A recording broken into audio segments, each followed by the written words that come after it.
السلام علیکم ورحمۃ اللہ وبرکاتہ۔ آج کی ہماری ویڈیو قرآن کا پیغام پارہ نمبر 15 کو لے کر ہوگی، جس کو ہم بآسانی اردو ترجمے سے سمجھیں۔ ویڈیو پسند آئے تو لائک اور ہمارے چینل کو سبسکرائب ضرور کریں۔ شروع کرتا ہوں اللہ کے نام سے جو بڑا مہربان نہایت رحم والا ہے۔ سورہ بنی اسرائیل آیت 1۔ معراج کا سفر۔ حضور صلی اللہ علیہ وسلم کے پاس جب جبرائیل امین تشریف اور ایک تیز رفتار براق پر سوار کر کے مسجد حرام سے بیت المقدس لے گئے، آپ صلی اللہ علیہ وسلم نے وہاں تمام انبیاء علیہ السلام کی امامت فرما کر تو آسمانوں پر پیغمبروں سے ملاقات فرمائی، اور پھر جنت کے ایک درخت سدرۃ المنتہا پر تشریف لے گئے، جہاں اللہ سبحانہ تعالیٰ سے براہ راست ملاقات اور بات کرنے کا شرف حاصل ہوا، اور وہیں امت کے لیے 5 وقت کی نمازوں کا تحفہ عطا فرمایا۔ پھر عرش و کرسی، لوح و قلم اور جنت و جہنم کی سیر کر کے مکہ مکرمہ واپس تشریف لے۔ حضور صلی اللہ علیہ وسلم کو راتوں رات اتنا عظیم اور طویل کرا دینا قدرت خداوندی کی بہت بڑی نشانی ہے۔ سورہ بنی اسرائیل آیت 11۔ برائی کی دعا نہیں کرنی چاہیے۔ اللہ سبحانہ تعالیٰ اس قرآن کے ذریعے بھلائی کی طرف بلاتا ہے اور اس پر انہیں کامیابی اور بڑے اجر کی خوشخبری سناتا ہے،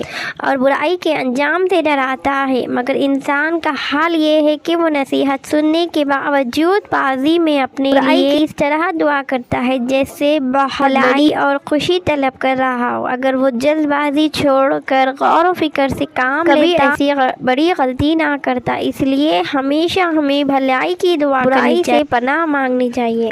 سورہ بنی اسرائیل آیت 13-14۔ نام اعمال کا پیش ہونا۔ اللہ سبحانہ تعالیٰ نے بندوں کے نام اعمال لکھنے کے لیے 2 فرشتے مقرر کر رکھے، ان کے اچھے برے اعمال لکھتے رہتے ہیں۔ قیامت کے دن اعمال نامے بندوں کے سامنے کھول کر دکھلائے جائیں گے، جسے دیکھ کر وہ کر سکیں گے۔ وہاں اللہ سبحانہ تعالیٰ اپنی قدرت پر آدمی کو بھی اپنا نام اعمال پڑھنے کی صلاحیت عطا کر دے گا، اس لیے ہمیں وہاں کی ذلت و رسوائی سے بچنے کے لیے زیادہ سے زیادہ نیک کام کرنے کی کوشش کرنی چاہیے۔ سورہ بنی اسرائیل آیت 23-24۔ ماں باپ کے ساتھ حسن سلوک۔ اللہ سبحانہ تعالیٰ نے اپنی عبادت کے بعد ماں باپ کے ساتھ حسن سلوک کرنے کا حکم دے کر فرمایا، اگر ان میں سے کوئی ایک یا دونوں بڑھاپے کی منزل کو پہنچ جائے تو ان کے ساتھ شفقت و ہمدردی کا برتاؤ کرو، کسی بات پر انہیں اف تک نہ کہو اور نہ ڈانٹ ڈپٹ، ان سے عزت و عظمت کے ساتھ بات چیت کرو اور ان کے لیے رحمت کے بازو بن جاؤ، اور ساتھ یہ دعا بھی کرو، اللہ انہوں نے جس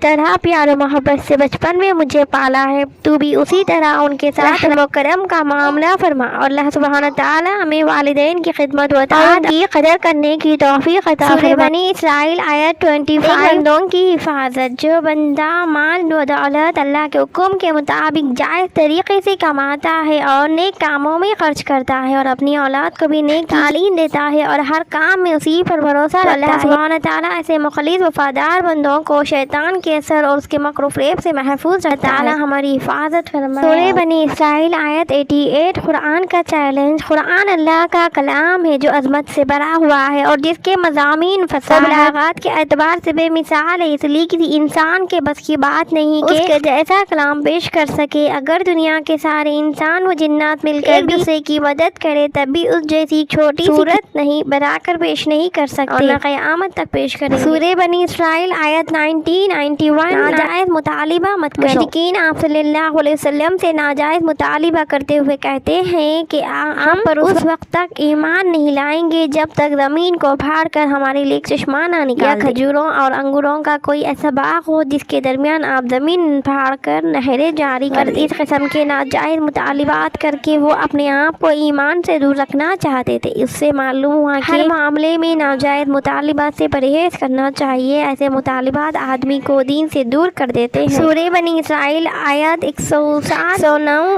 اہل علم کی صفات۔ اللہ سبحانہ تعالیٰ نے قرآن پر ایمان لانے والوں کو وارننگ دی ہے کہ تم پر ایمان لاؤ یا نہ لاؤ، قرآن کی تصدیق انصاف پسند اہل علم کر رہے ہیں۔ جو لوگ تورات اور انجیل میں اس کے بارے میں بشارتیں پڑھ چکے ہیں، ان کا یہ حال ہے کہ وہ اس کلام کو سن کر روریوں کے بل سجدے میں گر جاتے ہیں اور کہتے ہیں کہ سبحان اللہ، کیسا عجیب و غریب کلام ہے۔ اللہ سبحانہ تعالیٰ نے تورات میں موسیٰ علیہ السلام سے جو کتاب رسول بھیجنے کا وعدہ کیا تھا وہ پورا کر دکھایا۔ ان اہل ایمان پر قرآن سن کر ایسی رخت